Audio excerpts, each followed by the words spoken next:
पण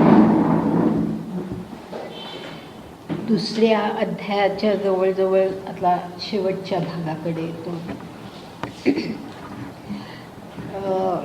गेल्या वेळेला आपण 282 ओव्यांपर्यंत आलो होतो, बरोबर आहे. 282 ओव्या, 52वा श्लोक. इथेच आता सुरू करण्याच्या पूर्वी, कारण बोलण्याच्या नादात काही वेळेला लक्षात राहत नाही, म्हणून इथेच आत्ता मी सांगते की ह्या अध्यायामध्ये कुठल्या श्लोकापासून कुठल्या श्लोकापर्यंत काय आहे हे मी जे सांगते ते आता मला पुन्हा सांगायला पाहिजे. आणि आपण आत्ता 54व्या श्लोकापर्यंत असा मी पूर्वी उल्लेख केलेला होता, आठवत असेल तर पहा. 54व्या श्लोकापर्यंत आणि 290व्या ओवीपर्यंत कर्मयोगातली बुद्धी, ज्याला बुद्धियोग असं म्हटलेलं आहे, तो बुद्धियोग सांगितलेला आहे 290व्या ओवीपर्यंत. आता त्याच्या पुढे आपण जो भाग पाहणार आहोत तो एकूणच हा संबंध दुसरा अध्याय खूप महत्त्वाचा आहे. एकदा हा लक्षात आला आपल्या, त्याच्यातले सगळे बारकावे आपण बरोबर लक्षात घेतले तर आपल्याला पुढचे अध्याय खूप चांगल्या प्रकारे समजू शकतात. आता याच्या पुढे श्लोक 55 म्हणजेच ओवी 291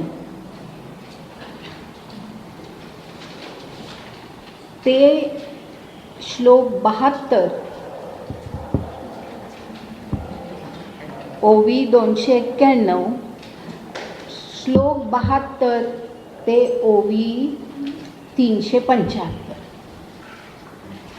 श्लोक 72 म्हणजेच ओवी 375 म्हणजे अखेरीपर्यंत, या अध्यायाच्या अखेरीपर्यंत ज्याचं विवेचन आपण करणार आहोत.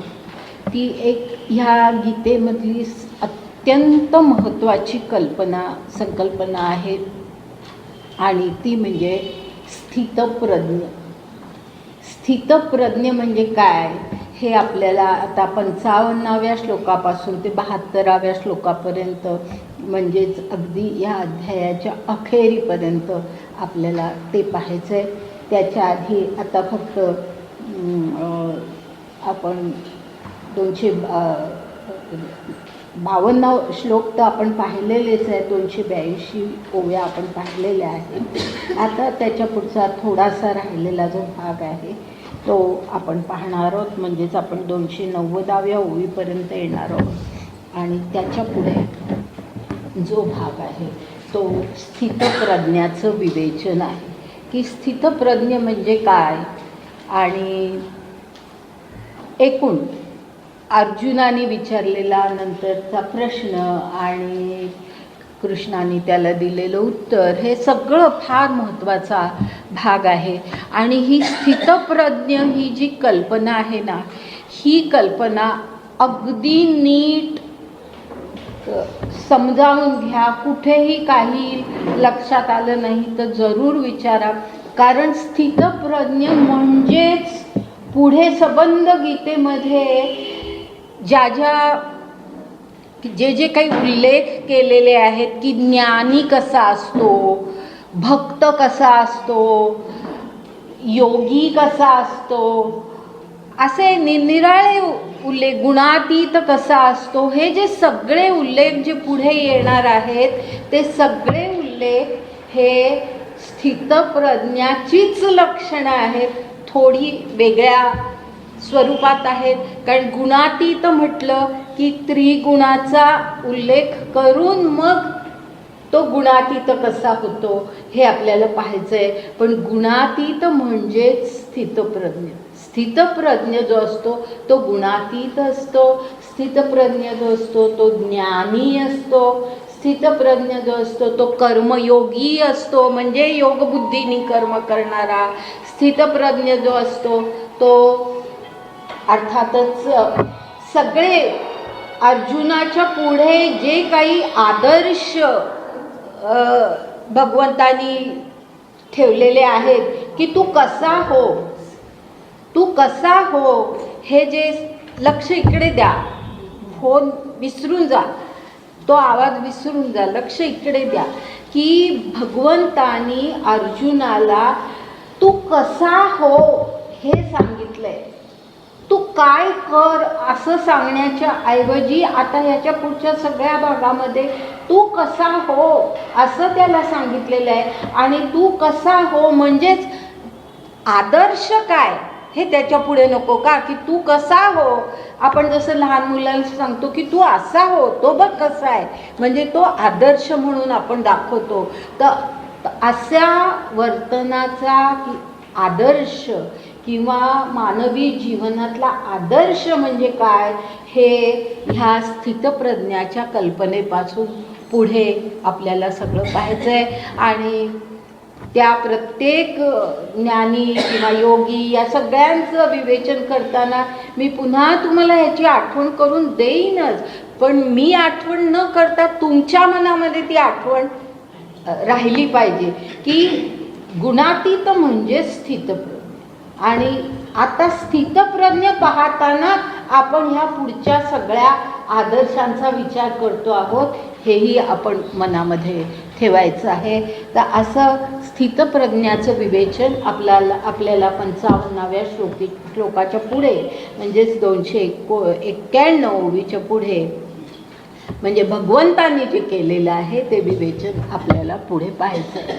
आता त्याच्या आधी आपण राहिलेला जो थोडा भाग आहे तो आपण आता पाहतो की जिथे कर्मयोगातली बुद्धी म्हणजेच योग बुद्धी, बुद्धियोग हे अर्जुनाला त्यांनी सांगितलेलं आहे आणि त्याचं थोडंसं विवरण राहिलं आहे ते आपण आता पाहतो. आपण 282 ओवीपर्यंतचा जो भाग पाहिला त्यामध्ये काही महत्त्वाच्या आपण कल्पना आपण पाहिल्या आणि त्या जर आठवत असतील तर पहा, मुद्दाम आठवण करून देते तुम्हाला. गेल्या वेळेला मी सांगितलेला एक अतिशय महत्त्वाचा भाग आहे की जो कधी तुम्ही विसरू नका, की जो तुमच्या ध्यानामध्ये असेल तर तुम्हाला पुढचं सगळं फार सोपं जाईल समजून घ्यायला. आणि तो भाग असा आहे की मी एक ऊर्ध्व रेषेमध्ये कशाचा कशाशी संबंध कसा असतो आणि तो भाग इथे ओवीमध्ये मनबुद्धीचं ऐक्य अशा स्वरूपामध्ये मांडलेलं आहे. पण ते ऐक्य म्हणजे काय हे समजावून सांगण्यासाठी ऊर्ध्व रेषा मी मुद्दाम दाखवली. जर समजा आपण असंही म्हणू शकतो की बाबा इथे हे आहे तिथे ते आहे, तसं सांगितलं तर खूप आपल्या विचारांमध्ये स्पष्टपणा येणार नाही. म्हणून मुद्दाम ऊर्ध्व रेषेचा मी उल्लेख केला की सर्वात वरती काय आहे, सर्वात खाली काय आहे. आणि सर्वात खाली इंद्रिय की जी बाह्यमुखच असतात, सारखं बाहेरचं जगच त्यांना दिसत असतं, त्याचंच ज्ञान ते घेत असतात आणि ते ज्ञान ते मनाला देतात की हे पहा, हे असं आहे, हे सुंदर आहे, हे चांगलं आहे, हे स्वस्त आहे, सेल लागतो ना, हे स्वस्त आहे, चला घ्या. म्हणजे इंद्रियांचे लोभ असतात. इंद्रियांना त्या ज्या गोष्टी हव्या आहेत ते मनाला सांगतात आणि मनाला आपल्याकडे खेचतात. मन इंद्रियांकडे ओढलं जातं आणि मन ज्या वेळेला इंद्रियांकडे ओढलं जातं त्यावेळेला ते मन आपल्याबरोबर बुद्धीलाही फरफटत नेतं आणि बुद्धीला फरफटत नेलं की ती बुद्धी त्या सगळ्या गोष्टींचं समर्थन करते. त्यांना बुद्धीच म्हणजे सगळ्या गोष्टी योग्य आहेत असंच माणसाला वाटायला लागतं.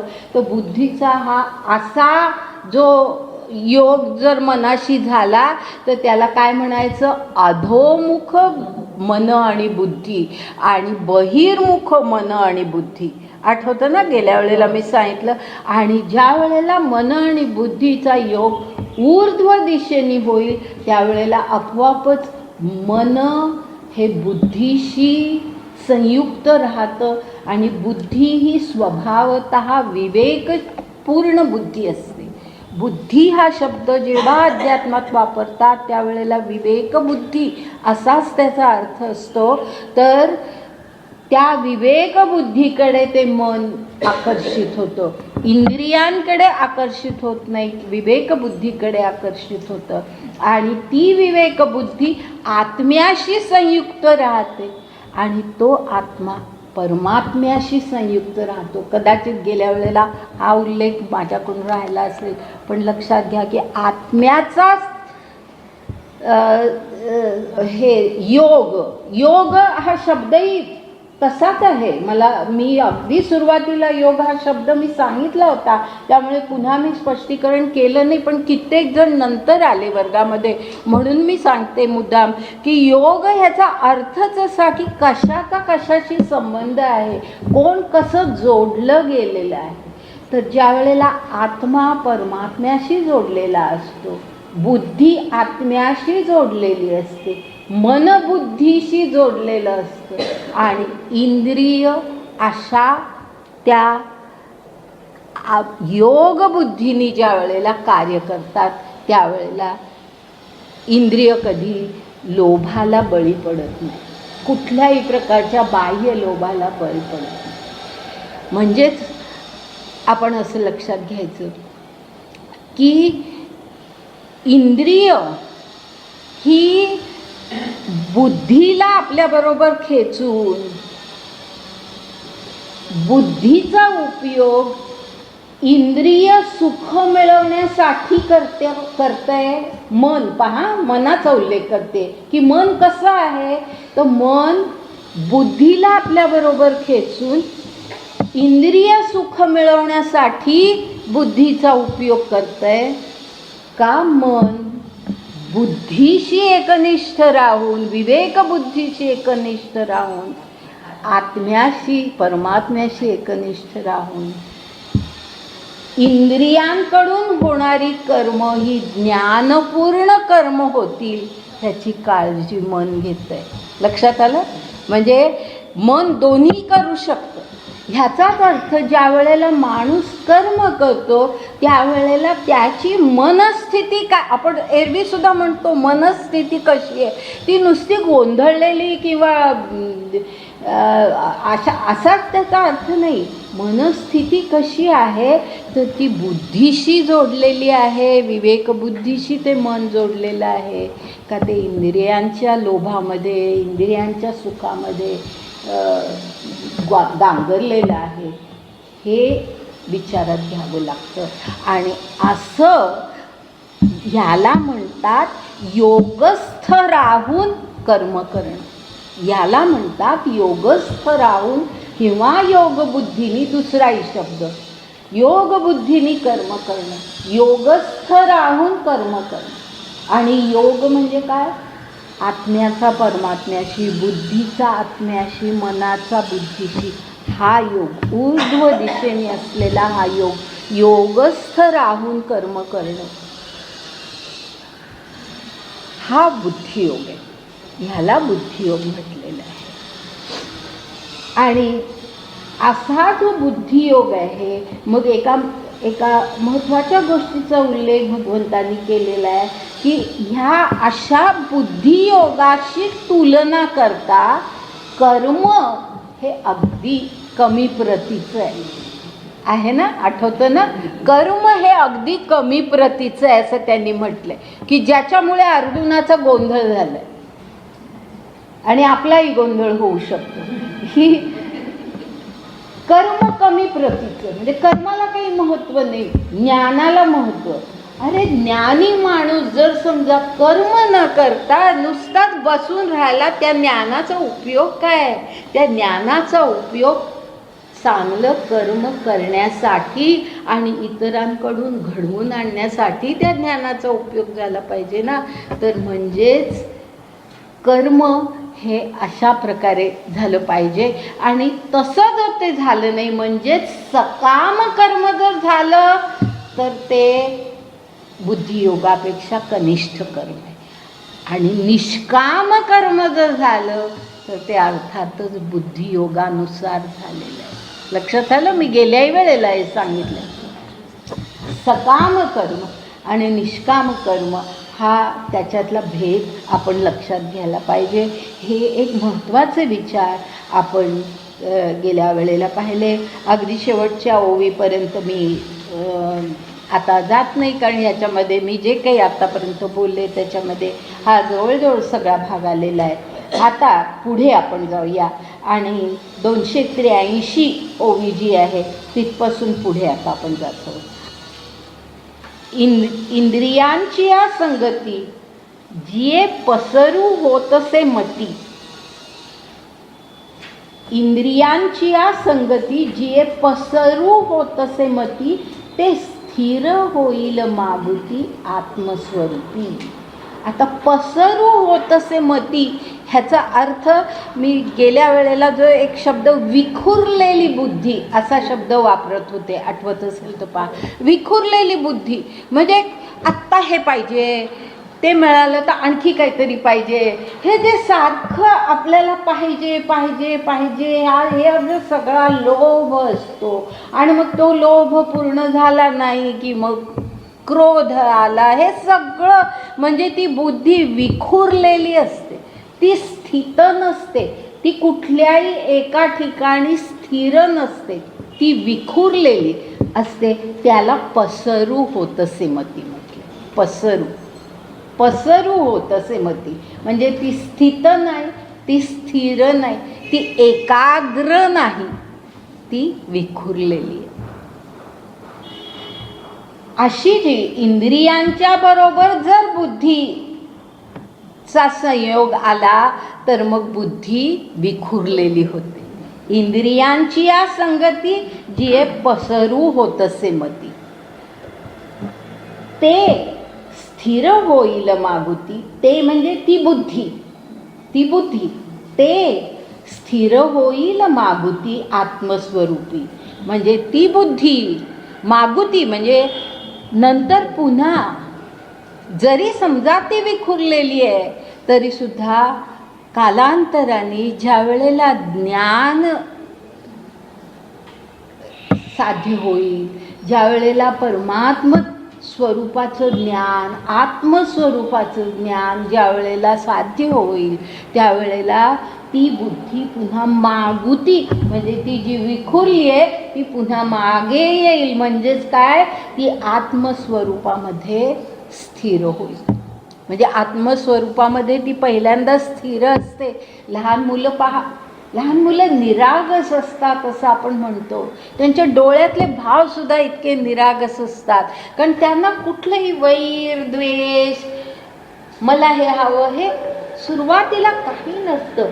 कालांतराने हे सगळं त्यांच्यामध्ये निर्माण होतं आणि मग आपल्यासारख्या वयाला ज्या वेळेला येतात तेव्हा ते सगळं असं परिपूर्ण झालेलं असतं.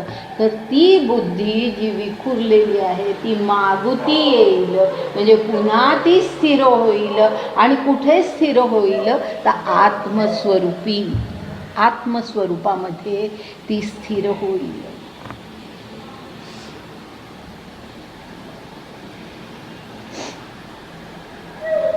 आणि त्यापुढे म्हटलंय, फार महत्त्वाचा शब्द आहे हा. शब्द पुढे पुढे गीतेमध्ये अनेक वेळेला येईल, पण इथेच दुसऱ्या अध्यायामध्ये ही एक फार महत्त्वाची संकल्पना सांगितलेली आहे. आणि ती अशी की आत्मस्वरूपामध्ये ती मागुती येईल. म्हणजे काय होतं तर समाधी सुखी केवळ, जे बुद्धी होईल निश्चळ. फार महत्त्वाचे शब्द आहेत, लक्षात घ्या. हा समाधी शब्द, बुद्धी होईल निश्चळ, हा संपूर्ण ही ओळ.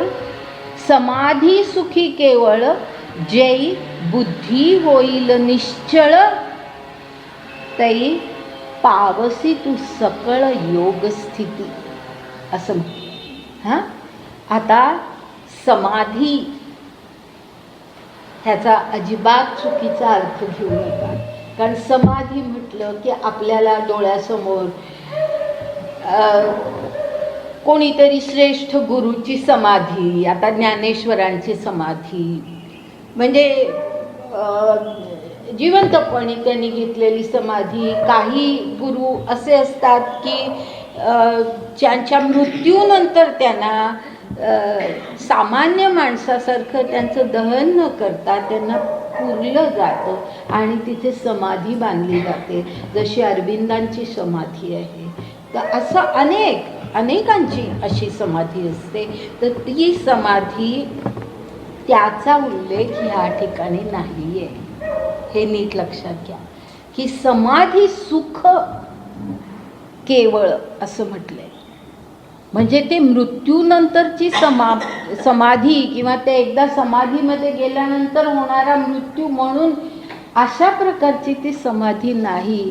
किंवा काही वेळेला समाधीचा असा कुठे लागली आहे समाधी असं आपण साध्या भाषेत सुद्धा म्हणतो ना. म्हणजे कुठेतरी तंद्रीमध्ये ज्या वेळेला माणूस असतो त्यावेळेला त्याला आपण म्हणतो कुठे लागली आहे समाधी, अशाही अर्थी आपण समाधी हा शब्द वापरतो.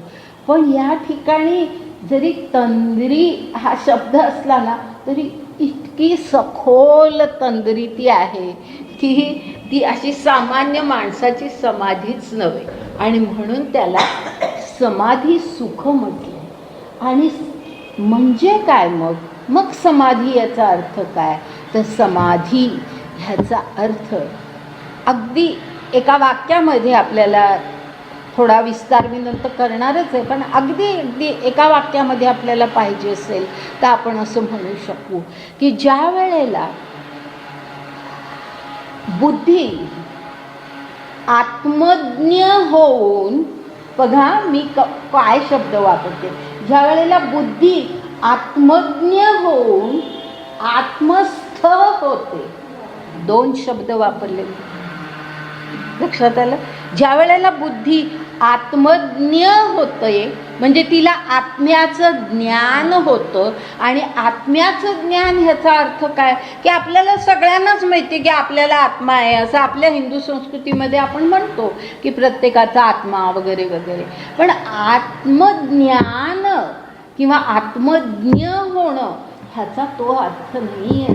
आत्मज्ञ होणं ह्याचा अर्थ असा की मी म्हणजे कोण या प्रश्नाचं ज्या वेळेला माणसाला खरं सत्य उत्तर मिळतं की मी कोण आहे, मी कोण आहे, माझं स्वरूप काय आहे, ह्याचं ज्या वेळेला खरं ज्ञान माणसाला होतं की मी म्हणजे हे शरीर नव्हे, मी म्हणजे ही शरीराला मनाला मिळणारी सुख दुःख नव्हे. मग मी म्हणजे कोण? तर मी म्हणजे आत्मा, की जो निर्गुण निराकार आहे. म्हणजे खरं म्हणजे आपलं सत्स्वरूप हे निर्गुण निराकार आहे. पण आपल्याला ते कळत नाही. आपण ह्या शरीरामध्ये, शरीराच्या सुखदुःखांमध्ये आपण त्याच्यातच व्यग्र झालेला असतो. आणि त्यामुळे आपलं खरं स्वरूप काय आहे ह्याचं ज्ञान आपल्याला नसतं. तर ज्या वेळेला, अर्थात हे मी आता फार थोड्या शब्दामध्ये तुम्हाला सांगते, परंतु हे हळूहळू जसं आपण गीतेत पुढे जाणार आहोत, ज्ञानेश्वरीत पुढे जाणार आहोत, त्यावेळेला ही कल्पना अधिक तुम्हाला जास्त स्पष्ट होईल. आता हे थोडं शाब्दिक प्रमाणातच आहे की शाब्दिक लेवल ज्याला म्हणतो ना आपण, केवळ त्याच पातळीवरती आहोत आपण की शब्दानेच आपण समजावून घेतो की मी म्हणजे आत्मा किंवा अहम ब्रह्मास्मी असं म्हणतात. आता कित्येक लोक त्यांचं एक सतत म्हणण्याचा, जसं कोणाचं नाम घ्यावं त्याप्रमाणे कित्येक काही माणसं स्वतःला धार्मिक, आध्यात्मिक, पारमार्थिक असं म्हणवतात. अशी कित्येक माणसं अहम ब्रह्मास्मी, अहम ब्रह्मास्मी, अहम ब्रह्मास्मी असा शब्दोच्चार सातत्याने करत असतात. पण केवळ शब्दोच्चार केला म्हणजे आपण त्या स्थितीला पोचत नाही, हे आपल्याला सर्वांना माहिती आहे. शब्द उच्चारणं फार सोपं आहे आणि ते शब्द आपण कोणीही उच्चारू शकतो.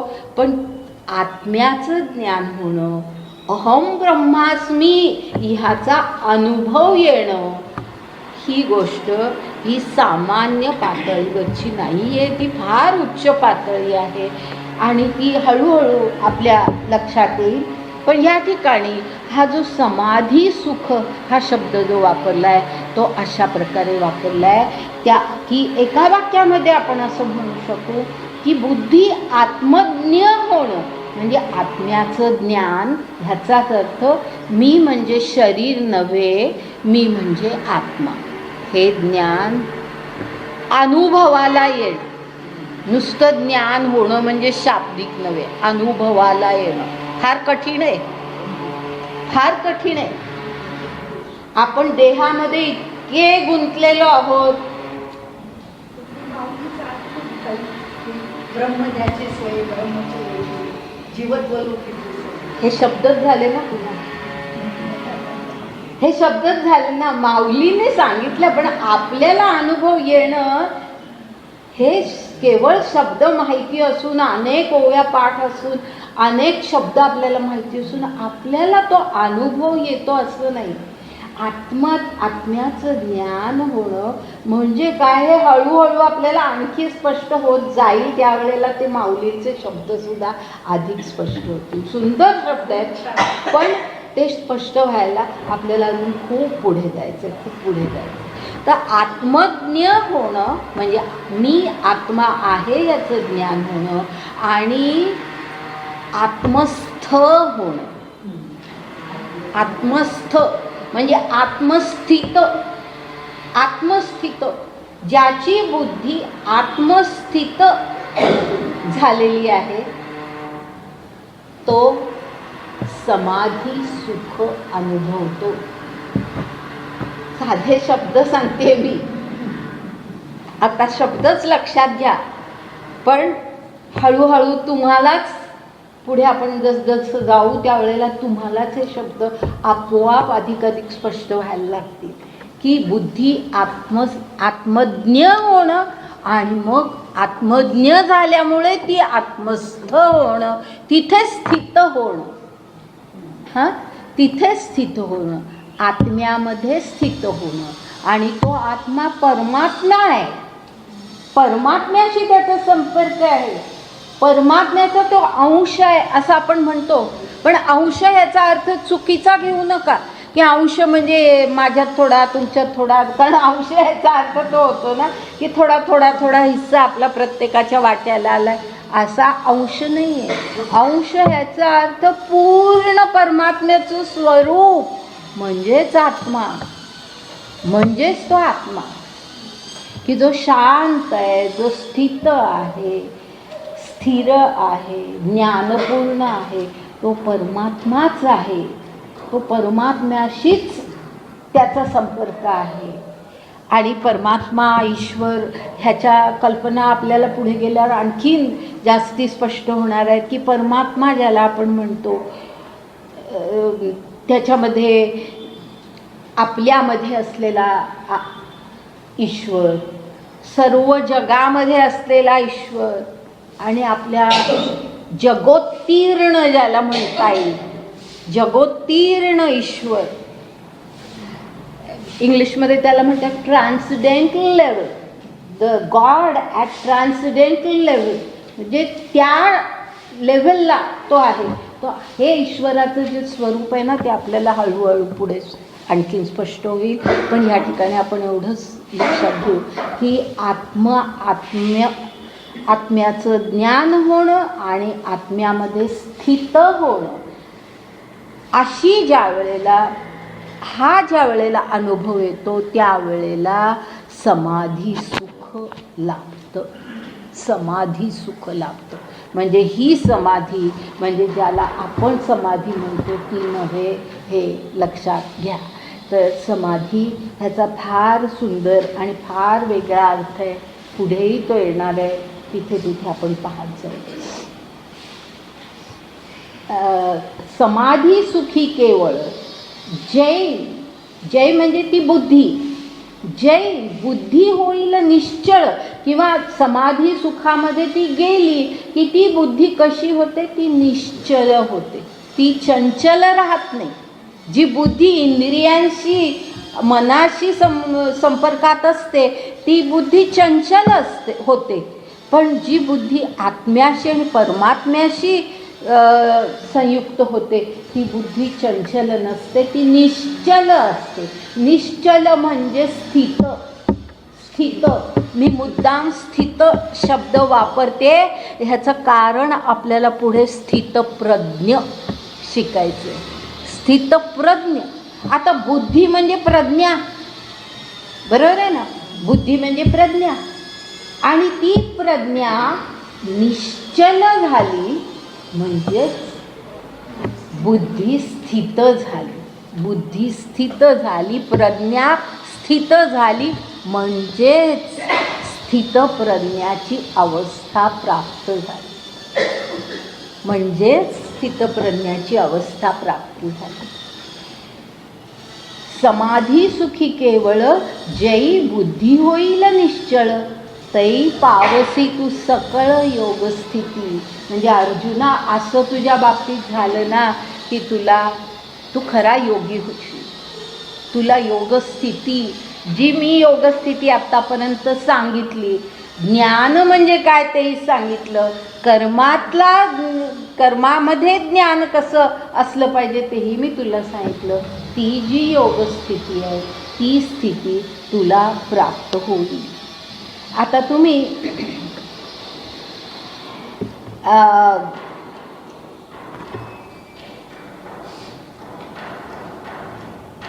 या ठिकाणी हे जे शब्द आलेले आहेत ना, समाधी सुखी केवळ जे बुद्धी होईल निश्चळ, अगदी अंडरलाईन करून घ्या, अतिशय महत्त्वाचे आहे.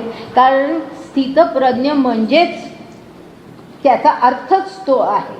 आणि आता पुढे आपण गेलो की पुढचा 54वा श्लोक बघा, त्याच्यामध्ये हे शब्द तुम्हाला दिसतील.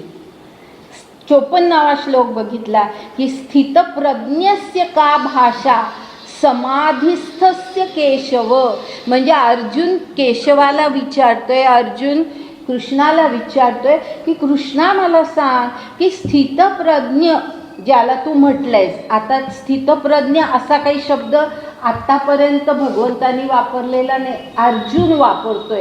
कारण भगवंतांनी नुसतं त्याचं वर्णन केलेलं आहे की ज्याची बुद्धी निश्चळ असते आणि जो समाधी सुख भोगत असतो. तर म्हणून या ठिकाणी समाधिस्थस्य के, जो समाधीमध्ये आहे आणि जो स्थितप्रज्ञ आहे, असा त्याचा अर्थ आहे. हे जे आहे ना, स्थितप्रज्ञस्य का भाषा समाधिस्थस्य केशव, स्थितधीही किम प्रभाषे किमासी व्रजेत किम, असं म्हटलेलं आहे. स्थितधीही म्हणजे हा जो स्थिर असणारा, पुन्हा पुन्हा तेच शब्द आलेत, हा जो स्थिर असणारा, समाधीमध्ये असणारा आणि स्थितप्रज्ञ, ज्याची प्रज्ञा स्थित झालेली आहे, असा जो आहे तो माणूस. आता ओव्या पाहिला की आपल्याला ह्या सगळ्याचा अर्थ लागेल की तो माणूस असतो कसा, त्याला ओळखायचं कसं, असं विचारतोय अर्जुन. पुढच्या या ओव्यांमध्ये स्पष्ट होईल पहा की त्याला ओळखायचं कसं. तू म्हणतोस ना की ज्या वेळेला अशी प्रज्ञा स्थित झाली, आपण समाधीमध्ये स्थित झालो की मग आपल्याला योगस्थिती प्राप्त होते, असं तू सांगतोयस. पण स्थितप्रज्ञ असतो कसा? आता हा माणूस स्थितप्रज्ञ आहे, हे मी ओळखायचं कसं? अर्जुनाला आलेली शंका आहे मनामध्ये आणि ती त्याने आता या ठिकाणी विचारली आहे. आणि आपण ओव्या पाहू म्हणजे अर्थ स्पष्ट होईल. तेथ अर्जुन म्हणे देवा, हाची अभिप्रावो आघवा, मी पुसेन आता सांगावा कृपानी. म्हणजे अभिप्रावो म्हणजे जे काही तू आता मला सांगितलंस ना, प्रज्ञा स्थित होणं, समाधीमध्ये असणं, हे सगळं जे काही तू मला सांगितलंस ते आता मी तुला काहीतरी विचारतोय. मी पुसेन, मी काहीतरी तुला विचारतोय. पुसेन म्हणजे मी तुला काहीतरी विचारणार आहे आणि तेवढ्या माझ्या प्रश्नाचं तू उत्तर दे. कृपानिधी, कृपानिधी कोणाला म्हटले? कृष्णाला म्हटले की कृपेचा सागर आहे तो, कृपेचा साठा आहे तो. आणि तेवढी, आणि त्याला कृपानिधी म्हणून अर्जुन म्हणतो की माझ्यावर कृपा कर बाबा आणि मला एवढा अर्थ समजावून सांग की किंवा माझ्या प्रश्नाचं उत्तर तू दे. मग अच्युत म्हणे सुखे जे किरीटी तुझं निके ते पूसपा उन्मेखे मनाचे नी. म्हणजे अच्युत म्हणजे कोण? श्रीकृष्ण, भगवंत. भगवंत त्याला काय म्हणतोय की अरे किरीटी, किरीटी म्हणजे अर्जुन. हे नाव अर्जुनाचं आधी येऊन गेलेलं आहे. तर किरीटी, कारण अर्जुनाचा जो किरीट म्हणजे मुकुट जो होता तो त्याचं जे काही एक वेगळेपण होतं इतरांपेक्षा, म्हणून अर्जुनाला किरीटी असं म्हणतात. तर किरीटी तुझं, मग अच्युत म्हणे सुखे जे किरीटी तुझं निके ते पुसपा उन्मेखे मनाचे नी. म्हणजे अरे अर्जुना, तुझ्या मनामध्ये जे काही येईल ना ते मला उन्मेखे म्हणजे मोकळेपणाने, असं त्याच्यामध्ये आडपडदा काही ठेवू नको. तुझ्या मनात जे काय येईल ते मला तू मोकळेपणाने विचारत जा. ते पूसपा उन्मेखे मनाचे.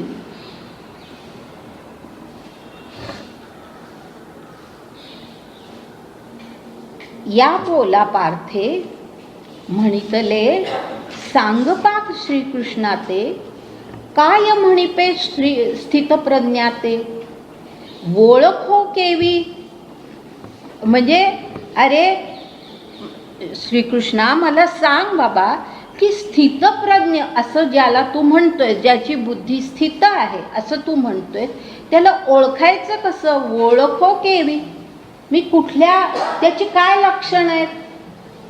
काय बाबा हा खूप उंच आहे, खूप बुटका आहे, कसा म्हणजे तो दिसतो कसा, तो बोलतो कसा, तो वागतो कसा, काहीतरी मला ती लक्षणं सांग म्हणजे ज्या लक्षणांनी मी ओळखू शकेन.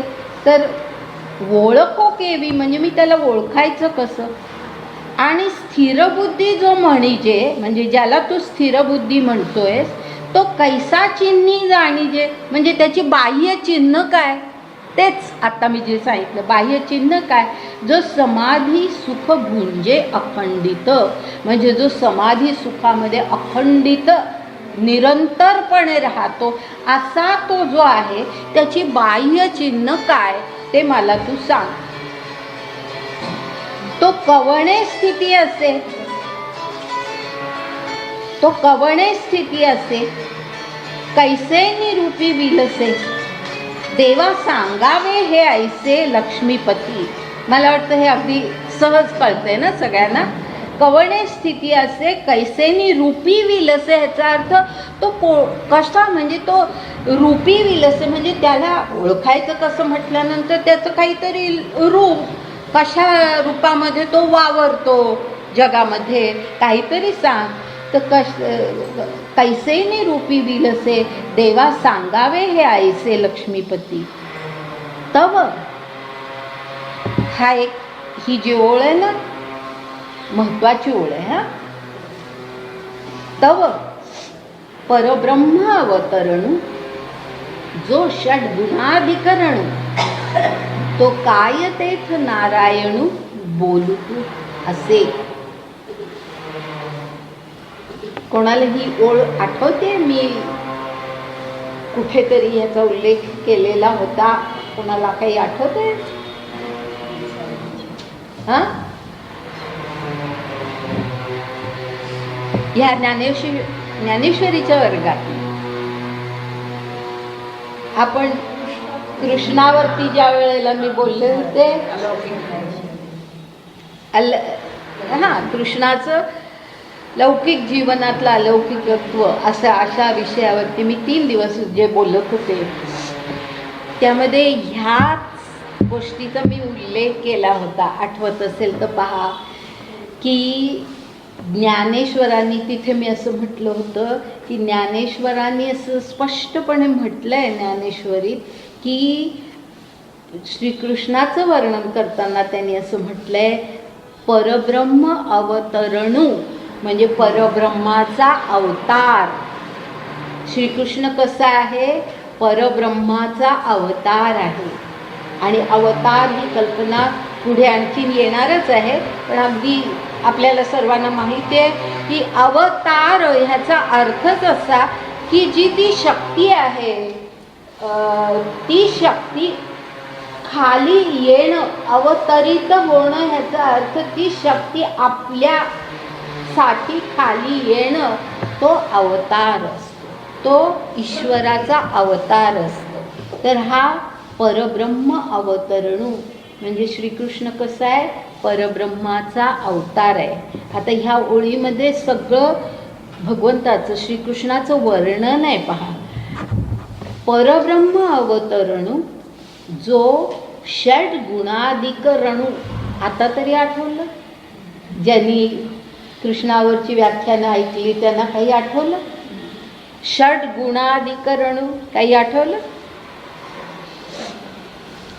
3 दिवस मी जे बोलले ते श्रीकृष्णाच्या 6 गुणांवरती बोलले होते. आठवत आहे? 6 गुणांवरती बोलले होते. आणि 6 गुण ज्याचा उल्लेख ह्या ओवीमध्ये आहे. षड गुणाधिकरण. षड गुण, त्याच्यामध्ये 6 गुण आहेत. त्यांचं सगळं विवरण मी त्या 3 दिवसांमध्ये केलेलं होतं. तेवढं 3 दिवसाची सगळी व्याख्यानं आता मला घेणं शक्य नाही, पण या ठिकाणी अर्थ तर निश्चित मी सांगणार आहे की षड गुणाधिकरण असं जे म्हटलेलं आहे म्हणजे श्रीकृष्णामध्ये 6 असे गुण आहेत. षड गुण त्याच्यामध्ये आहे. आणि ते कोणते, त्याचा उल्लेख मी त्या व्याख्यानांमध्ये केला होता. आणि ते गुण म्हणजे ज्ञान, ज्ञान, वैराग्य, ऐश्वर्य, यश, यश, श्री, श्री, श्री, श्री गणेशामधला श्री. हा, सांगणार आहे ना? तू नव्हतीस का त्या?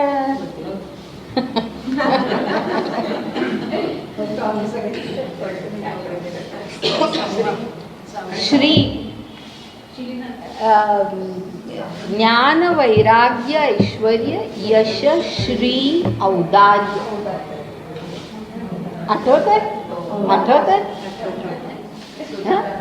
या 6 गुणांबद्दल, भगवंताच्या ह्या 6 गुणांबद्दल मी म्हटलं, मी तिथे बोलले होते. आणि असा उल्लेख औदार्य, औदार्य असाही उल्लेख केला जातो की हे 6 गुणवर्य वसती जेथ तेणे कारणे भगवंत. भगवंत का म्हणतात तर भग ह्याचा अर्थ असा आहे की हे 6 गुण. भग ह्या संज्ञेचा अर्थ आहे हे 6 गुण. आता थोडी रिव्हिजन झाली की हे 6 गुण भगवंतामध्ये आहे. हे 6 गुणवर्य वसती जेथ तेणे कारणे भगवंत असं म्हटलेलं आहे. आणि म्हणजे त्याला आपण भगवंत म्हणतो ह्याचं कारण भग ह्याचा अर्थ हे 6 गुण. आणि हे 6 गुण श्रीकृष्णामध्ये आहेत किंवा होते म्हणून त्याला भगवंत असं म्हणतात. तेणे कारणे भगवंत. आणि आता हे जे आहे ज्ञान, वैराग्य, ऐश्वर्य, यशस्वी, औदार्य, हे काही सगळं मी स्पष्ट करणं आता शक्य नाही. सगळी ज्ञानेश्वरी संपल्यानंतर तुम्हाला हवं असेल तर 3 दिवस पुन्हा त्याच्यावरती बोलीन, तुम्हाला हवं असेल तर. पण ह्याचा अगदी थोडक्यामध्ये अर्थ सांगते की भगवंतामध्ये, श्रीकृष्णामध्ये हे 6 गुण आहेत असं म्हटलेलं आहे. आता ते गुण जे आहेत ना, हे त्याला आधी काय म्हटलंय, परब्रह्म अवतरण असं म्हटलंय ना. तो परब्रह्माचा अवतार आहे आणि परब्रह्म जे आहे ते पूर्ण ज्ञानपूर्णच आहे. पहिला गुण सांगते आम्ही, पहिल्या गुणाचा उल्लेख करते. ज्ञान, वैराग्य, ऐश्वर्य यापैकी पहिल्या गुणाचा उल्लेख करते. परब्रह्म हे ज्ञानपूर्णच आहे. सर्वज्ञ म्हणतो ना आपण, सर्वज्ञ आहे. ईश्वर कसा आहे, सर्वज्ञ आहे. त्याला बरोबर कळतंय. आपण लाख मागू ईश्वराकडे, मला हे दे ते दे, ईश्वराला बरोबर माहिती असतं की कोणाला काय द्यायचं आणि किती द्यायचं. तर असं हे जे आहे ते म्हणजे ज्ञान सर्व प्रकारचं ज्ञान आहे. आणि श्रीकृष्णाच्या ज्ञानाबद्दल विशेषतः बोलताना आणखी एक उल्लेख करावा लागतो आणि तो असा की संपूर्ण गीता जर आपण पाहिली तर गीतेमध्ये सांगितलेलं जे सगळं तत्वज्ञान आहे ते इतकं ज्ञानपूर्ण आहे, इतकं ज्ञानपूर्ण आहे. आणि ते श्रीकृष्णाचं आहे. ते तत्वज्ञान श्रीकृष्णाने सांगितलेलं आहे. मुद्दाम मी हे सगळे उल्लेख करते. ह्याचा अर्थ किंवा ह्याचं कारण असं की असं अनेक वेळेला म्हटलं जातं की वेद आणि उपनिषदांचं सार म्हणजे भगवद्गीता असं म्हटलं जातं. पण मग तसं जर म्हटलं तर वेद आणि उपनिषदांचं सार म्हणजे ह्याचा अर्थ भगवद्गीतेमध्ये वेदातून हे घेतलंय, या उपनिषदातून हे घेतलंय, त्या उपनिषदातून हे घेतलंय, असं आहे का? तसं नाही आहे. अशा कित्येक गोष्टी आहेत की ज्याचा उल्लेख उपनिषदामध्ये नाहीच आहे, तो उल्लेख भगवंताने केलेला आहे गीतेमध्ये. आणि अशा काही गोष्टी आहेत की ज्या उपनिषदामध्ये आहेत पण भगवंताने गीतेमध्ये त्याचा उल्लेख केलेला नाही. आता मी सगळ्याचं फार मोठं स्पष्टीकरण करत नाही, पण हे म्हणून हे भगवंताचं किंवा श्रीकृष्णाचं स्वतंत्र ज्ञान आहे, हे लक्षात घ्या. म्हणून ज्ञान हा त्याचा गुण स्वतंत्र ज्ञान आहे.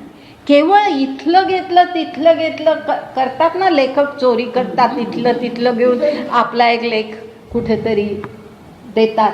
तर असं ते नाही आहे. तर भगवंताचं हे स्वतःचं ज्ञान आहे. अनेक ठिकाणी ते जाणवतं आणि गीतेमध्ये कित्येक वेळेला मी तो उल्लेख करीन पुढच्या विवेचनामध्ये. तर ज्ञान आणि आपण ईश्वर आहोत ह्याचंही ज्ञान भगवंताला म्हणजे श्रीकृष्णाला अगदी लहानपणापासून होतं, अगदी बालवयापासून होतं. हाही एक उल्लेख करते की आपण ईश्वरच आहोत याचं ज्ञान श्रीकृष्णाला अगदी बालवयापासून होतं. आणि त्यांनी त्याचं उदाहरण म्हणून सांगते की यशोदेनी त्याला म्हटलं लोणी खाल्लंस ना तू, दाखव, आ कर. त्यांनी आ केलं तर यशोदेला सगळं ब्रह्मांड त्याच्यामध्ये सगळं दिसलं, त्रिभुवनाचं दर्शन त्याच्यामध्ये झालं. तर ती एकदम आश्चर्यचकित झाली, अशी कथा आहे. आणि ती आश्चर्यचकित झाली. तर त्यावेळेला श्रीकृष्ण जणू काही मनातून तिला म्हणाला, लहान वयाचं होता पण मनातून असं म्हणाला असणार की अगं माते, तुला आता केवळ ही त्रिभुवन दिसली म्हणून तुला एवढं आश्चर्य वाटतंय, पण ही त्रिभुवन मी पहिल्यापासून माझ्या आतच आहेत, माझ्यातच आहेत ती. हे त्याचं ईश्वर, हे त्याचं रूप आहे. तर असं आणि ह्याचं ज्ञान त्याला बालवयापासून होतं. आता अशा अनेक गोष्टी आहेत पण ज्याचा उल्लेख सगळा इथे अशक्य आहे. तर ज्ञान, त्यानंतर वैराग्य. वैराग्य अगदी थोडक्यातच उल्लेख करते पण करणं आवश्यक आहे. आता श्रीकृष्ण आणि विरागी कारण श्रीकृष्ण म्हटलं की आपल्या डोळ्यासमोर श्रीकृष्ण आणि गोपी, श्रीकृष्ण आणि राधा, त्यांच्या रासक्रीडा आणि असं, आणि मग ते गोपींची वस्त्र पळवली वगैरे सगळे जे चित्रांमध्ये कॅलेंडरवरती वगैरे जे सगळे दृश्य असतात ती सगळे आपल्या पुढे येतात. आणि अशा श्रीकृष्णाला विरागी म्हणायचं असा प्रश्न निर्माण होतो. आणि म्हणून वैराग्य ह्याचा अर्थ काय हे आपल्याला नीट माहिती असलं पाहिजे. वैराग्याचा थोडासा उल्लेख मी गेल्या तासालाही केला होता, आठवत असेल तर पहा, की वैराग्य वितराग आहे, वित सोडून देणं, राग द्वेष, मला हे हवंय मला हे नकोच आहे असं नाही. म्हणजे कशाबद्दल घृणाही नाही आणि कशाबद्दल हावही नाही, मला हे मिळालंच पाहिजे असं जे आपण म्हणतो तसंही नाही, आणि काय वाटेल ते झालं तरी सुद्धा मी हे घेणार नाही असं म्हणणं हेही नाही.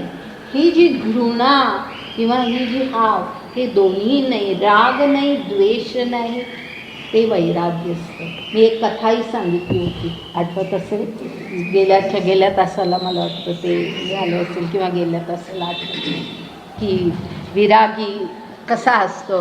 2 संन्यासांची कथा मी सांगितली होती.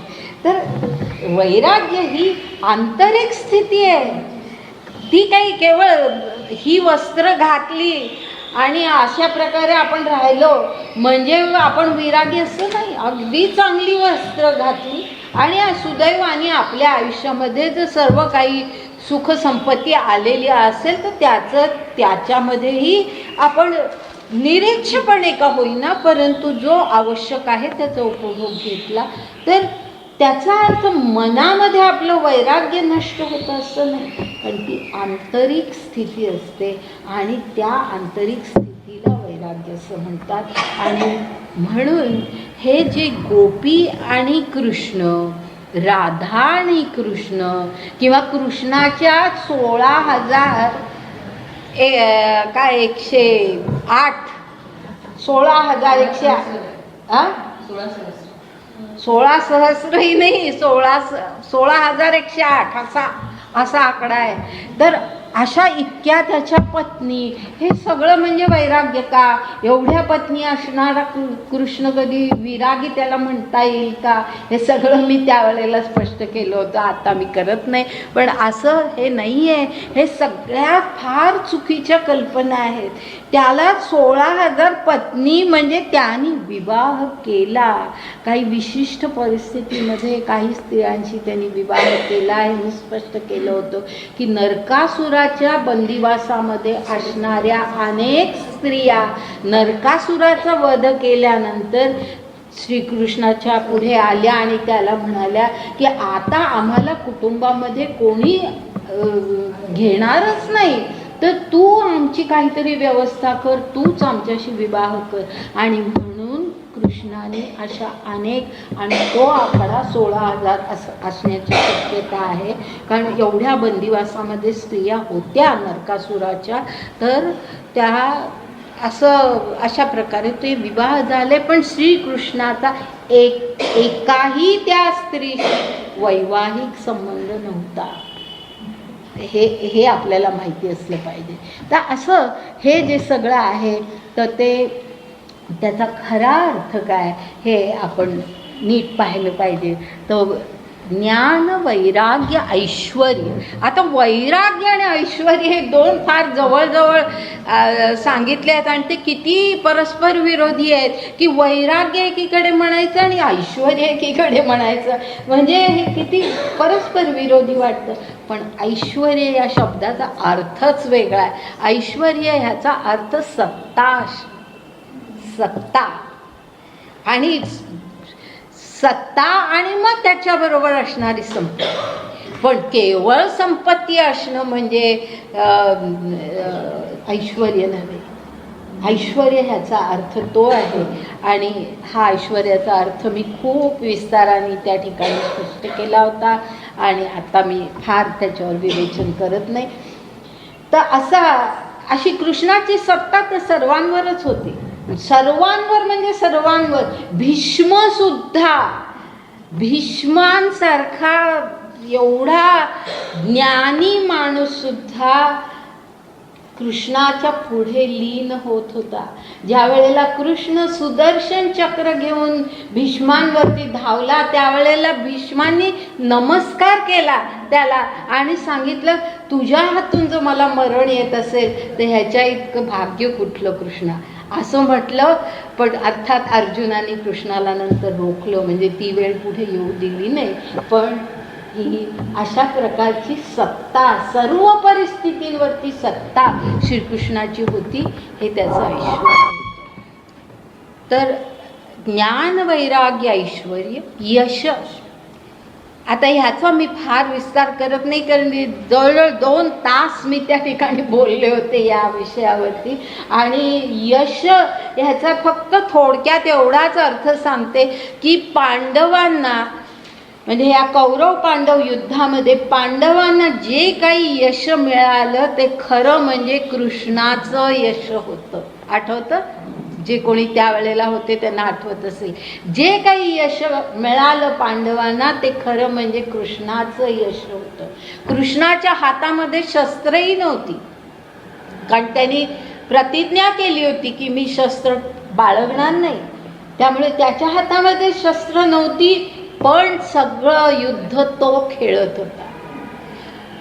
काय करावं, कसं करावं, सगळ्या योजना ह्या कृष्णाच्या होत्या. आणि म्हणून, आणि जी दक्षता त्या ठिकाणी आवश्यक होती, जो सावधपणा आवश्यक होता, तो सगळा श्रीकृष्णाने बाळगला. म्हणून पांडवांना यश मिळालं. तर पांडवांचं यश हे कृष्णाचं यश होतं. तर यश, श्री, श्री हा पुढचा गुण आहे. श्री ह्याचा अर्थ काही ठिकाणी वेगवेगळा घेतला जातो, परंतु श्री ह्याचा अर्थ सौंदर्य असा होतो. सौंदर्य, सौंदर्य. आता कृष्ण सुंदर तर होताच, त्याचं लहानपणीचं फोटो, अर्थात तेच फोटो म्हणजे काय, फोटो नव्हे, चित्रच असतं कल्पनेतलं, पण ते सुद्धा आपल्याला किती आकर्षित करतं. काय ते डोळे त्याचे त्या चित्रामध्ये असतात. असं मूल असणं हे काय भाग्याचं आहे. तर अशा प्रकारे तो सुंदर तर होताच, त्यात प्रश्नच नाही. रुक्मिणीसारखी अत्यंत सौंदर्यवती स्त्री ही माझा श्रीकृष्णाशीच विवाह झाला पाहिजे असं म्हणण्यामध्ये त्याचं सौंदर्य हे एक कारण होतं. आणि अर्थातच त्याची एकूण सगळी वृत्ती, त्याचा पराक्रम हे अर्थात कारण होतंच. पण केवळ शारीरिक सौंदर्य नाही, श्रीकृष्णाचं मन फार सुंदर होतं. श्रीकृष्णाचं मन फार सुंदर होतं. आणि श्रीकृष्णाने इतरांच्या, म्हणजे तो गोकुळात होता त्यावेळेला, गोकुळातल्या गोपी आणि बाकीचे सगळे नागरिक, त्यांच्या जीवनामध्ये, ज्या वेळेला तो द्वारकेत होता त्यावेळेला द्वारकेच्या सगळ्या लोकांच्या जीवनामध्ये त्यांनी सौंदर्य भरलं. म्हणजे दुसऱ्याच्या जीवनामध्ये आनंद निर्माण करणं हे फार फार मोठं लक्षण आहे. लक्षात घ्या, माणूस स्वतः फार तर आनंदी राहील, पण दुसऱ्याला आनंदी करणं हे फार फार श्रेष्ठ लक्षण आहे. आणि ते श्रीकृष्णाचं होतं. त्यांनी गोपींनाही हे केलं, आनंदी केलं.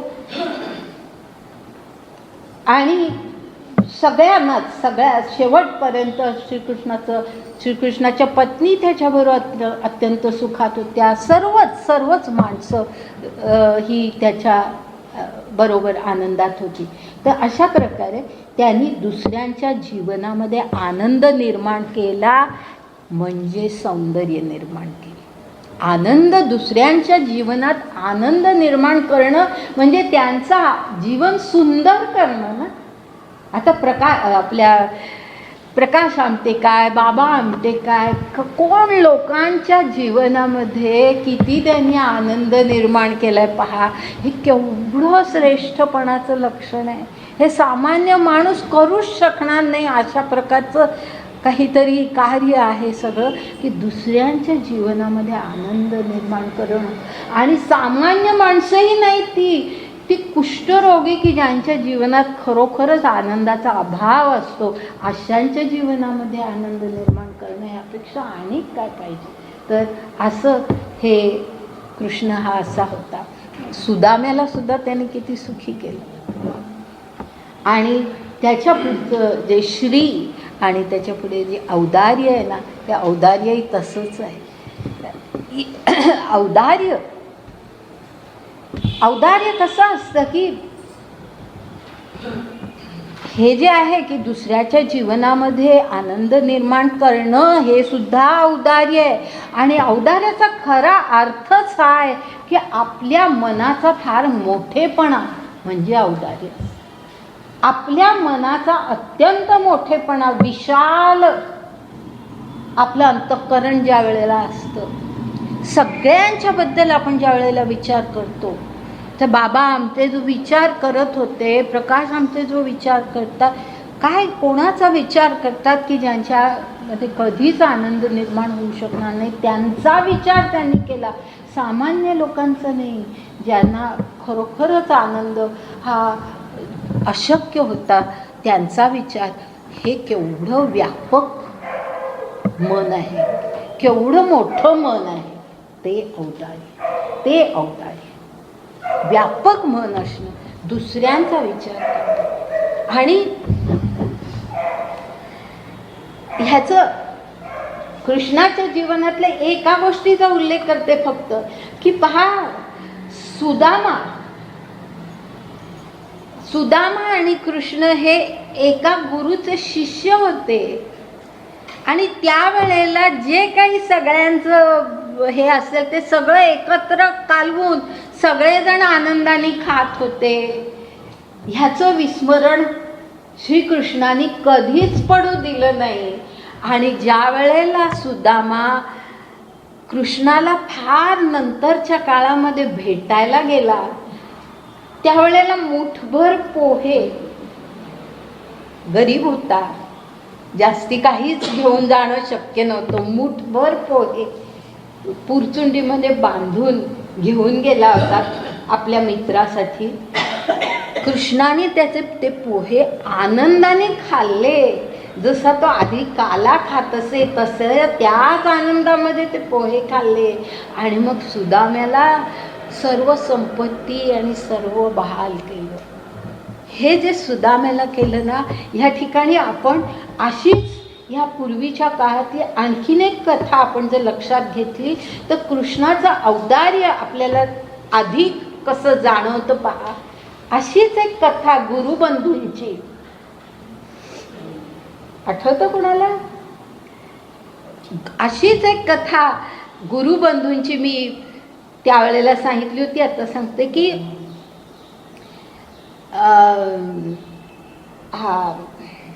द्रुपद, राजा द्रुपद आणि द्रोण हे सुद्धा एकाच गुरुचे शिष्य होते.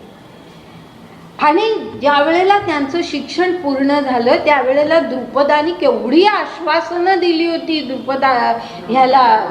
द्रोणाला, की तू कधीही अडचणीत असलास तर माझ्याकडे मोकळेपणाने ये, माझं राज्य हे तुझंच राज्य आहे आणि तुला हवं ते मी सर्व देईन. अनेक प्रकारची आश्वासनं त्याला दिली होती सुखाची. आणि द्रुपद आपल्या राज्यामध्ये गेला, द्रोण आपल्या दारिद्र्याच्या परिस्थितीमध्ये आले. आणि ज्या वेळेला द्रोणांच्या आयुष्यामध्ये अशी परिस्थिती निर्माण झाली की आपल्या मुलाला अश्वत्थाम्याला दूध देणं हे सुद्धा त्यांना अशक्य होतं, त्यावेळेला त्यांच्या मनामध्ये असा विचार आला की द्रुपदाने आपल्याला केवढी आश्वासनं दिली आहेत, आपला मित्र आहे तो, तर आपण त्याच्याकडे जावं आणि तो आपल्याला मदत करेल. म्हणून केवढी आशा घेऊन द्रुपदाकडे द्रोणाचार्य गेले. आणि तिथे गेल्यानंतर द्रुपदाने द्रोणांना जे शब्द ऐकवले की असा भिकारडा माणूस माझ्याशी मैत्री आहे असं सांगतो, हा माझा अपमान आहे, असं तर तू इथून निघून जा, तू म्हणतोस ते सगळं खोटं आहे असं म्हणून द्रोणाला त्यांनी हकलून दिलं. आणि मग नंतर ते द्रोण पुढे कौरवांच्या म्हणजे पांडव कौरव त्यावेळेला जे होते तिथे आले आणि मग भीष्माने त्यांना ह्या लहान मुलांना विद्या देण्यासाठी आचार्य म्हणून नेमलं. पण ही कथा पहा, दोघंही गुरुबंधू, पण ते कसे वागले ह्याच्याशी ह्या परिस्थितीची आपण जर तुलना केली, कृष्णाने कसं औदार्य दाखवलं ह्याची जर तुलना केली तर आपल्या औदार्य म्हणजे काय हे अगदी स्पष्ट होतं. तर हे कृष्णाचं औदार्य. तर असे हे 6 गुण, जो षड्गुणाधिकरण तो काय तेथ नारायण बोलत असे. म्हणजे नारायण हा तो नारायण, हा तो भगवंत आता काय बोलतोय ते आता आपण पुढे पाहणार आहोत. असं ज्ञानेश्वर म्हणतायत ह्या ठिकाणी की तो भगवंत, तो नारायण काय म्हणाला. म्हणजे जे अर्जुनाने त्याला विचारलं ना की मला त्याचा विसर पडायला देऊ नका, की अर्जुनाचा प्रश्न काय होता की स्थितप्रज्ञ मी ओळखू कसा, मला त्याची चिन्ह सांग, लक्षणं सांग. तर ती लक्षणं ही नारायणाने श्रीकृष्णाने कशी सांगितली ती पहा. ती आता आपण पुढे पाहणार आहोत. आणि इथे ही 55वा हा श्लोक आणि 291वी ओवी सुरू होते.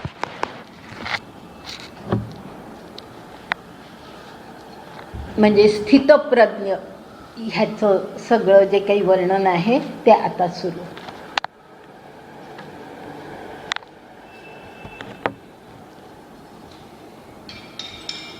आता ही स्थितप्रज्ञाची लक्षणं काय, म्हणजे काय की अर्जुनाला काय म्हणायचंय की अरे मी त्याला ओळखू कसं, म्हणजे बाह्य लक्षणं सांग मला काहीतरी त्याची, असा त्याचा अर्थ आहे ना. ओळखायचं कसं म्हणजे बाह्य लक्षणांनीच आपण ओळखू शकतो ना. तर अर्जुनाने त्याला बाह्य लक्षणं विचारली आहेत. पण ह्याच्या पुढचा सगळा भाग आपण पाहिला तर आपल्या लक्षात येईल की स्थितप्रज्ञाची बाह्य लक्षणं सांगताच येत नाहीत. कारण स्थितप्रज्ञता ही आंतरिक वृत्ती आहे, ही आंतरिक वृत्ती आहे, ही वृत्ती आहे. तर त्यामुळे ती जे काही पुढे आता कृष्ण बोलतो आहे, भगवंत बोलतो आहे, ते सगळं स्थितप्रज्ञाची वृत्ती कशी असते, त्याचं मन कसं असतं, त्याची प्रज्ञा कशी चालते, त्याची बुद्धी कशी चालते, ह्या सगळ्याबद्दलचं विवेचन आता पुढे येणार आहे. आता आपल्याला स्थितप्रज्ञ म्हणजे ही एक श्रेष्ठ अवस्था पाहिजे, बरोबर आहे. स्थितप्रज्ञ ही एक श्रेष्ठ अवस्था आहे की आत्म्यामध्ये, परमात्म्यामध्ये बुद्धी स्थित होणं ही एक अत्यंत श्रेष्ठ अवस्था आहे. पण ती श्रेष्ठ अवस्था म्हणजे काय किंवा ती कशी प्राप्त होते हे समजावून घेण्यासाठी आधी ह्या अवस्थेला पोचताना अडथळा काय असतो हेही आपल्याला माहिती असलं पाहिजे, बरोबर आहे ना. की जसं आपण कुठेही आपल्याला पोचायचं आहे तर मध्ये काय काय अडथळे येणार आहेत हे आपल्याला जर नीट माहिती असेल तर आपण तो मार्ग लवकर त्या मार्गाचं आक्रमण करू शकतो. तर तसं त्या मार्गातले अडथळे काय आहेत हे सुद्धा भगवंत स्पष्ट करतात.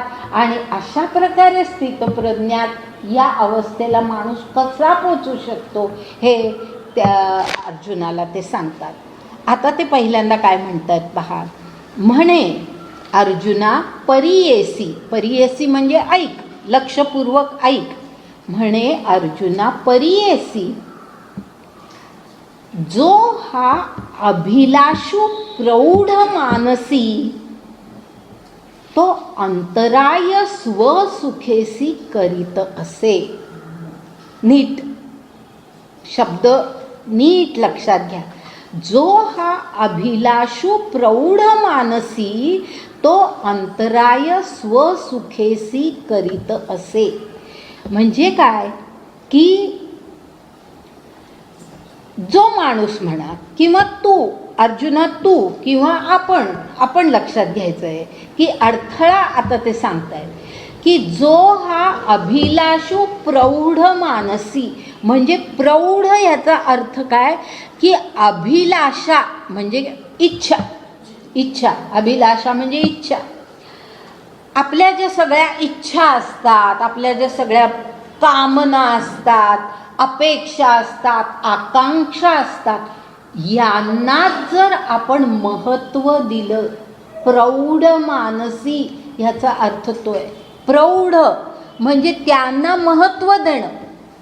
आपण आपल्या इच्छा, आकांक्षा, आशा यांना जर महत्त्व दिलं की मला हे मिळालंच पाहिजे, काही होऊ दे मला हे मिळालंच पाहिजे, असं जर आपण म्हटलं, जो हा अभिलाषू प्रौढ मानसी म्हणजे आपण त्यांना जर महत्त्व दिलं तर मग काय होतो, तो अंतराय स्वसुखेसी करीत असे.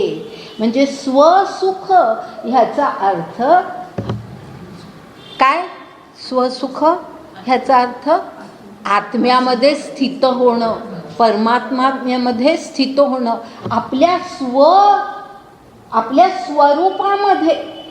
खरं आपलं स्वरूप काय आहे, आपलं खरं स्वरूप आत्मा आहे, आपलं खरं स्वरूप परमात्मा आहे. त्या स्वस्वरूपामध्ये स्थित होणं म्हणजे स्वसुख, त्या म्हणजेच आत्मसुख. त्या आत्मसुखामध्ये अंतराय म्हणजे अडथळा निर्माण होतो.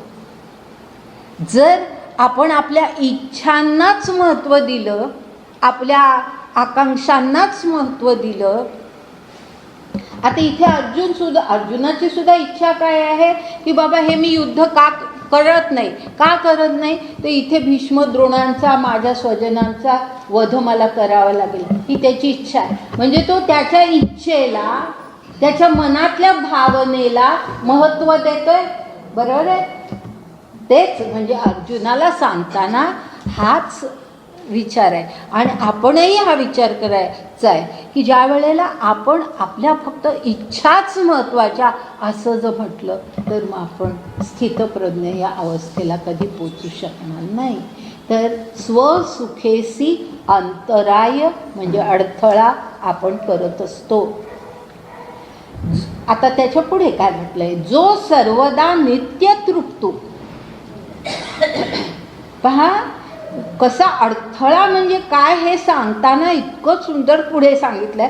जो सर्वदा नित्य तृप्तो अंतःकरण भरितू परी विषया माझी पती तू जेणे संगे कीजे. म्हणजे काय, हे जेणे संगे कीजे हे आधी लक्षात घ्या.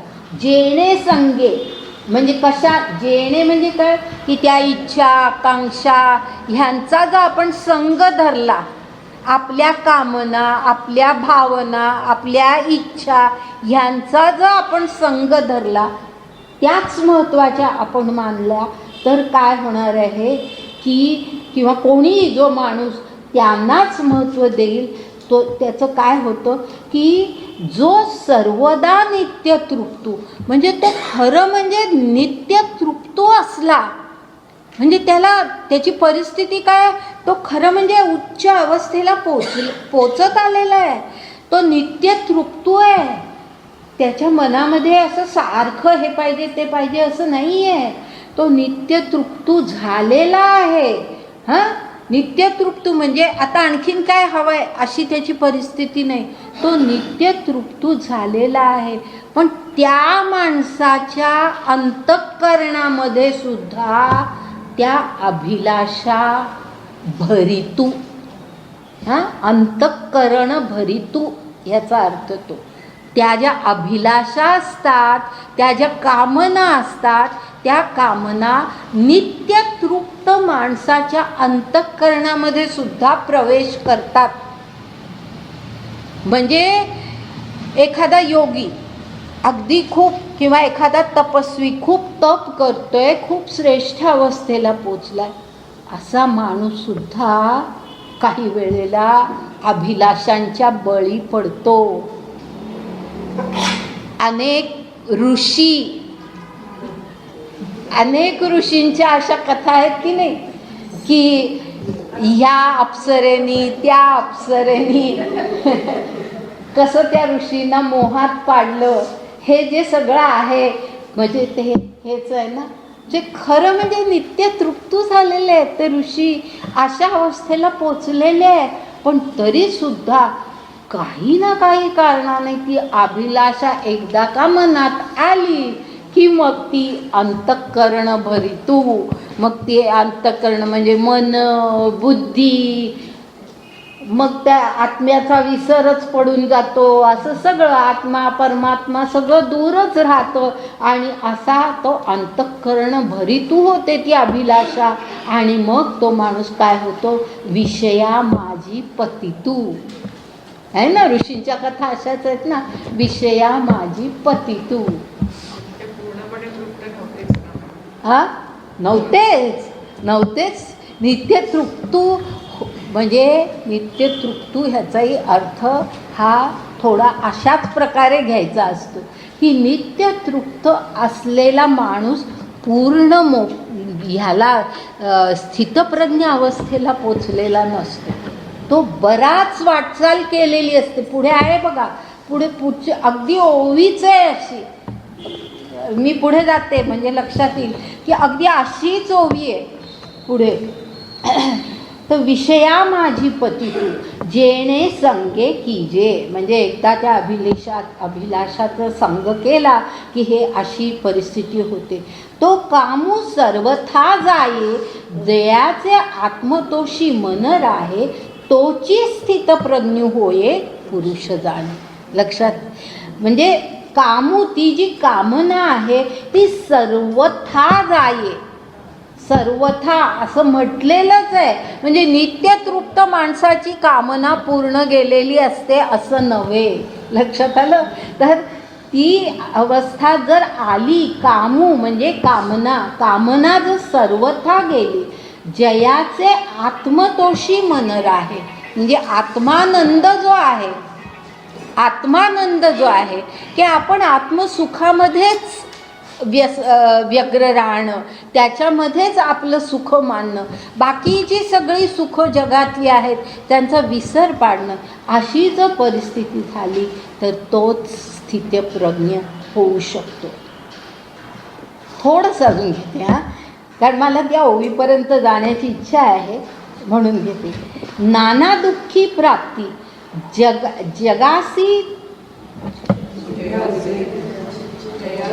जयासी आहे. नाना दुःखी प्राप्ती जयासी उद्वेगू नाही चित्ती आणि सुखाची या आरती पैजेना. म्हणजे नाना किती प्रकारची दुःख प्राप्त झाली. आता स्थितप्रज्ञ कसा असतो ते सांगतायत की कितीही दुःख प्राप्त झाली तरी जयासी उद्वेगू नाही चित्ती, म्हणजे ज्याचं मन ज्याचं चित्त उद्विग्न होत नाही. कितीही दुःख आलं वाट्याला तरी ज्याचं मन उद्विग्न होत नाही. आणि सुखाची या आरती अडपैजेना ह्याचा अर्थ की अडकणं. सुखाची या आरती म्हणजे इच्छेमध्ये, सुखाच्या इच्छेमध्ये जो अडकत नाही. अडपैजेना म्हणजे अडकत नाही. सुखाच्या आर्त शब्द माहिती आहे. आरती म्हणजे ज्या इच्छा असणं. सुखाच्या इच्छेमध्ये जो अडकत नाही. अर्जुना तयाचा ठाई काम क्रोधू सहजे नाही आणि भयाते नेणे कही परिपूर्ण तो.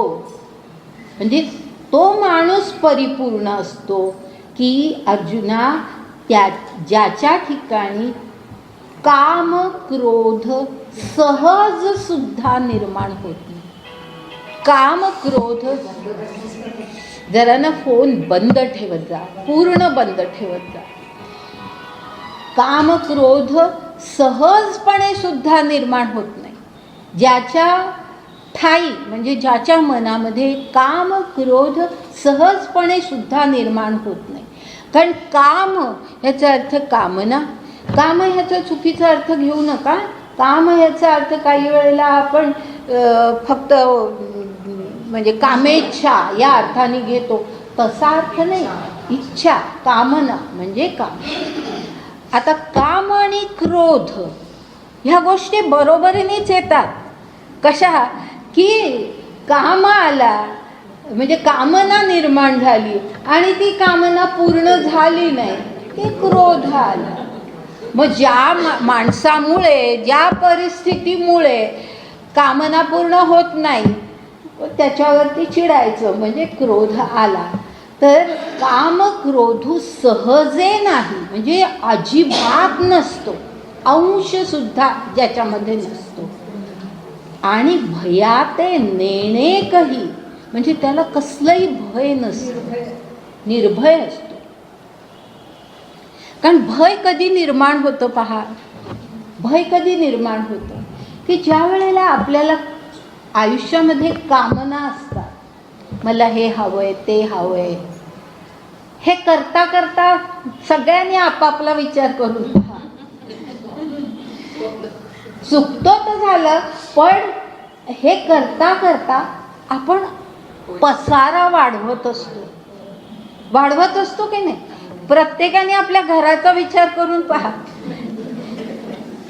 किती गोष्टी आपल्याला हव्या असता म्हणून आपण विकत घेतो असं नाही. दिसली ना काहीतरी वेगळी आहे, नवीन आहे, घेतली. किंवा आपल्याला आता ती नको आहे अशी परिस्थिती झाली तरी कुठेतरी ठेवून द्यायची, टाकायची नाही. जाऊ ते कधीतरी उपयोगी पडेल. म्हणजे खरा जेव्हा त्याचा उपयोग करायचा असतो त्यावेळेला ती कुठे ठेवली याचा आठवणही नसते आपल्याला, शोधूनही ते सापडणार नाही. पण तरी सुद्धा लोभ असा काय असतो की असलेल्या वस्तू टाकवत नाहीत आणि नको त्या वस्तू गोळा करत असतो. म्हणजे माणसाचा पसारा वाढतच जात असतो. आणि हा पसारा वाढला की तो सुरक्षितही राहायला पाहिजे ना, तो सुरक्षित राहायला पाहिजे. आपण एवढं घेतलं, एवढ्या किमतीचं घेतलं, ह्याची चोरी तर होऊ नये, भय आलं ना. म्हणजे पसारा वाढला की भय आलंच त्याच्याबरोबर. म्हणजे कामना ह्या शेवटी आपल्याला भयाकडेही नेतात. भय आलंच. भय अनेक प्रकारचं असतं. वस्तूंबद्दलचं असतं, आपल्या मृत्यूबद्दलचं असतं. अर्जुनाच्या मनामध्ये त्या इतरांच्या मृत्यूबद्दलचं भय आहे, अनेक प्रकारचं भय. पण विचार न केला तर आपल्या लक्षात येईल की हे जे सगळ्या जे भय आपल्याला वाटतं की हे असुरक्षित आहे म्हणून भय. एका स्वामींची गोष्ट आठवली म्हणून सांगते. मला कोणाची आहे तेही खरं म्हणजे आठवत नाही आहे. पण एक अशी गोष्ट आहे की एक मोठे गुरु होते, खूप मोठे. नाही, गोरखनाथांची ही अशांची कथा आहे. ज्या वेळेला नाव आठवेल ना कधीतरी आठवेल आणि सांगेल. तर अशांची कथा आहे की जे एकदा गावामध्ये जिथे राहत होते तिथे घरामध्ये थोड्याच वस्तू होत्या. पण आईला म्हणाले की चल आई आपण काशी यात्रेला जाऊया.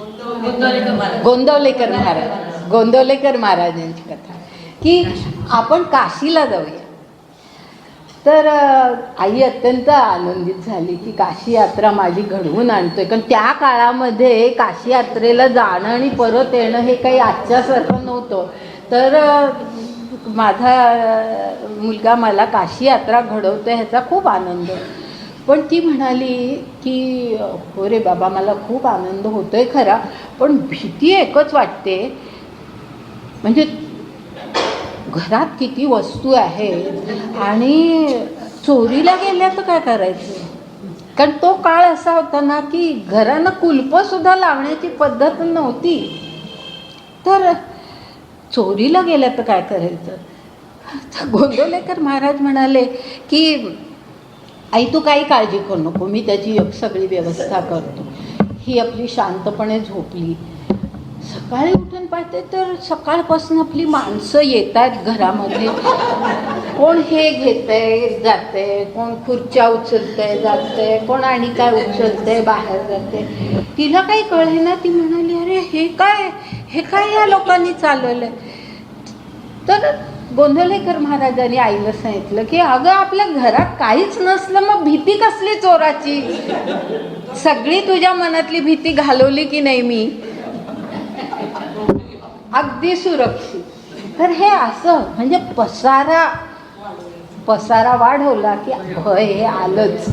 तर अशा प्रकारे हे सगळं आणि भयाते नेणे कही परिपूर्णतो, म्हणजे ज्याच्या मनामध्ये भयही नाही, मग कारण काहीच असं काम नाही, क्रोध नाही, भय नाही, असा जो असतो ना तो परिपूर्ण असतो असं म्हटलंय. तो परिपूर्ण म्हणजे आता स्थितप्रज्ञाचं वर्णन आहे. परिपूर्ण म्हणताना हे त्याच्याबद्दल बोललेलं आहे, स्थितप्रज्ञाबद्दल. ऐसा जो निरवधी तो जाणपा स्थिर बुद्धी, जो निरसुनी उपाधी भेद रहितू. ऐसा जो निरवधी म्हणजे निरवधी याचा अर्थ असा जो माणूस असतो तो परिपूर्ण आनंदात असतो. नीरव आनंद, नीरव आपण नीरव शांतता म्हणतो ना, नीरव शांतता. याचा अर्थ की त्याच्यामध्ये जराही काही अशुद्धता नाही, पूर्ण शांतता, पूर्ण शांतता, तो निरवधी, पूर्ण आनंद. असा जो माणूस असतो तो पूर्ण आनंदामध्ये असतो, परिपूर्ण आनंदामध्ये असतो. तो जाणपा स्थिर बुद्धी म्हणजे तो स्थितप्रज्ञ, स्थिर बुद्धी म्हणजे स्थितप्रज्ञ, तो जाणपा स्थिर बुद्धी. जो निरसुनी उपाधी भेदरहितू. फार महत्त्वाचा हा भाग आहे की स्थितप्रज्ञ कसा असतो की उपाधी ह्याचा अर्थ देह, प्रपंच असा वेगवेगळ्या म्हणजे स्थूल सगळं जी सृष्टी विश्व हे सगळं त्याला उपाधी असं म्हणतात. जो निरसुनी उपाधी म्हणजे ह्या देहाचा सुद्धा, निरसुनी म्हणजे ज्यांनी देहाचा सुद्धा विसर पाडलेला आहे, प्रपंचाचाही त्याला विसर पडलेला आहे. ते प्रपंचातली सुख दुःख, हवं नको सगळं अनुकूल प्रतिकूल या सगळ्याचा ज्यांनी विसर पाडलेला आहे. भेदरहितू हा जो शब्द आहे ना त्याचा अर्थ द्वंद्वरहित असा आहे. द्वंद्वरहित. भेद म्हणजे द्वंद्व. भेद ह्याचा अर्थ द्वंद्व. द्वंद्व म्हणजे कसं की हां एक अनुकूल आहे एक प्रतिकूल आहे, हे यश आहे हे अपयश आहे, हे लाभ आहे हानी आहे, हे ही सगळी द्वंद्व असतात आयुष्यातली. ही सगळी आयुष्यातली द्वंद्व असतात. आणि हा जो स्थितप्रज्ञ असतो हा ह्या सगळ्या द्वंद्वांच्या पलीकडे गेलेला असतो, द्वंद्वातीत झालेला असतो. द्वंद्वातीत झालेला असतो. हा द्वंद्वातीत शब्द नंतरही येणार आहे, लक्षात ठेवा, विसरू नका. आता पुन्हा तेच अर्थ सांगण्यामध्ये वेळ उगीचच जातो. तर हा जो स्थितप्रज्ञ असतो, तो भेदरहित, त्याला भेद नाही. जय हो पराजय हो, अर्जुनाला मुद्दाम सांगतात. जय हो पराजय हो, लाभ हो हानी हो, काही होऊ दे, अनुकूल असू दे प्रतिकूल असू दे, सुख वाटायला येऊ दे दुःख वाटायला येऊ दे, कुठल्याही परिस्थितीमध्ये जो माणूस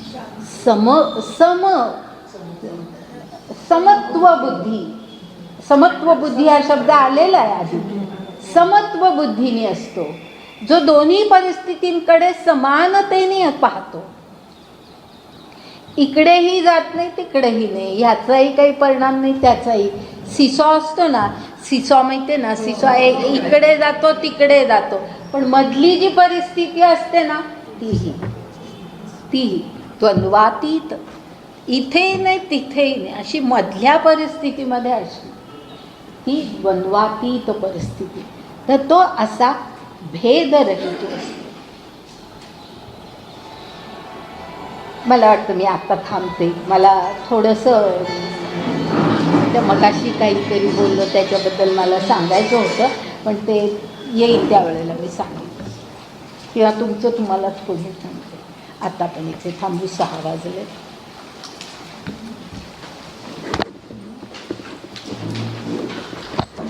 आज ऐकायला जात होतं, ऑनच केलं.